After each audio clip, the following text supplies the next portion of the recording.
আমাদের প্রবলেমটা কি, আমাদের আদি পুরুষেরা তো সবাই কৃষি কাজ করতো, আমাদের ডিএনএ তে আছে যে আমাদেরকে কাজ করে খাবার সংগ্রহ করতে হবে। মানুষ ছাড়া প্রত্যেকটা প্রাণী কিন্তু কাজ করেই খাবার সংগ্রহ করে, এই জন্য তাদের যেটা আইডিয়াল এভারেজ লাইফ স্প্যান সেই পর্যন্ত পৌঁছায়। কিন্তু মানুষ দেখা যায় যে গড় আয়ু পর্যন্ত পৌঁছাতে পারে না, মানুষের বিভিন্ন রোগ থাকে, আগে মারা যায় অনেকে। রিজনটা কি? কারণ আমরা খাবার সংগ্রহ করার জন্য কাজ করছি না। এখন হ্যাঁ, আপনি তো গায়ের পরিশ্রমে এখন আর হচ্ছে ওই যুগও নাই, আপনাকে মেন্টাল পরিশ্রম করে এগোতে হবে। এখন ফিজিক্যাল পরিশ্রম কিছুটা করতে হবে।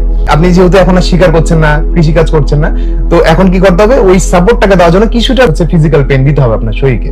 আমাদের হার্টকে সেই পরিশ্রমটা দিতে হবে, যেন আপনাকে ব্রেনকে সিগন্যাল দিতে হবে যে আপনার শরীরের প্রত্যেকটা অঙ্গ, প্রত্যেকটা মাসল কাজ করছে। এটার জন্য আপনি 20 মিনিট যদি ফ্রি হ্যান্ড এক্সারসাইজ করেন বাসাতে, আপনি এইভাবে করতে পারেন যে একদিন আপার বডি করতে পারেন, একদিন লোয়ার বডি করতে পারেন। সপ্তাহে 4 দিন করলে কিন্তু আপনি মোটামুটি ভালো ফিট থাকবেন।